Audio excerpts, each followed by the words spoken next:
37%. That's the share of tech workers laid off in 2022 who still haven't found jobs in the industry. Nearly 4 in 10.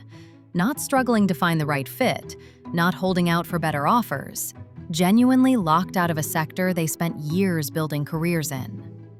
6 in 10 tech workers fear losing their jobs to AI. Job postings have hit a 5-year low.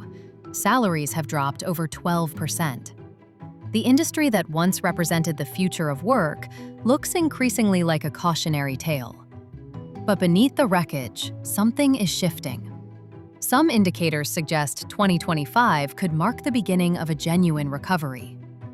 The question haunting hundreds of thousands of displaced workers: will tech jobs actually come back?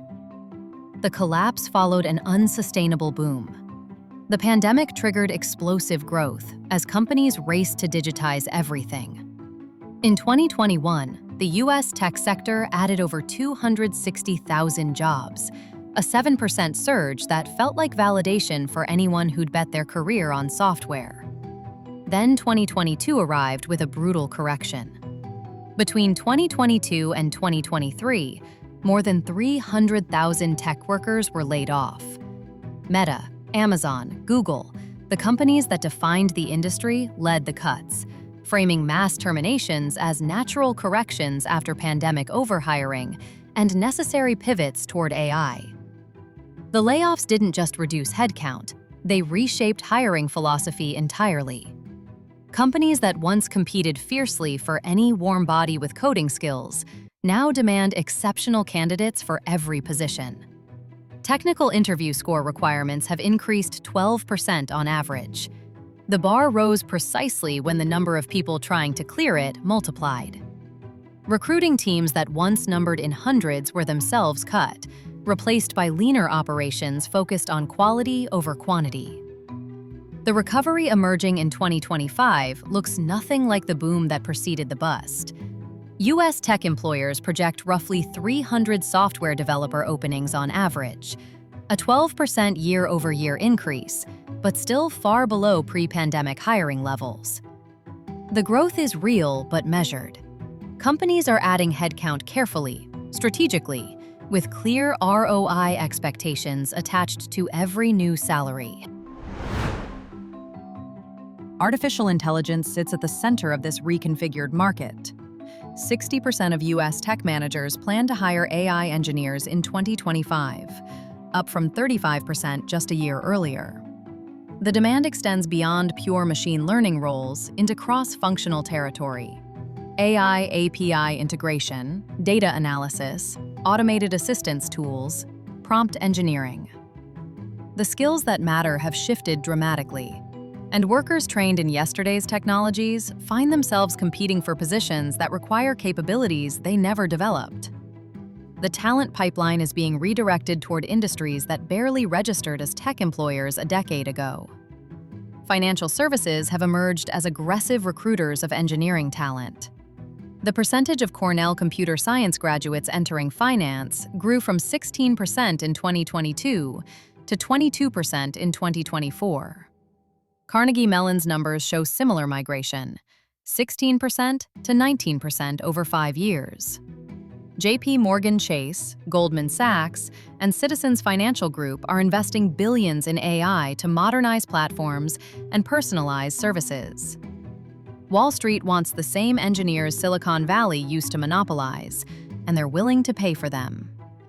Geography is being rewritten alongside industry boundaries. 81% of engineering leaders plan to hire overseas talent in 2025, primarily from India and the Philippines. 28% of U.S. tech leaders prioritized international contractors in 2024, up from 19% the previous year. The globalization of tech hiring isn't new, but the acceleration is.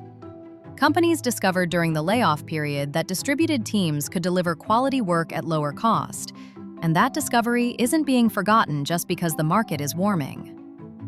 For American workers, this internationalization creates a permanent pressure that didn't exist during the boom years. You're no longer competing against other engineers in your city or even your country.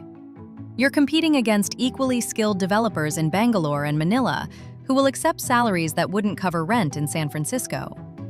The jobs coming back operate under different economics than the jobs that left. The broader labor market context offers mixed signals. National unemployment sits at 3.8%, one of the lowest rates in 50 years. But that headline number masks significant variation across industries and demographics.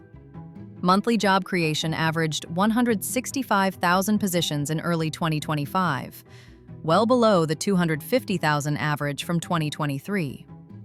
Manufacturing, retail, and logistics are absorbing the slowdown's impact, while tech attempts its recovery.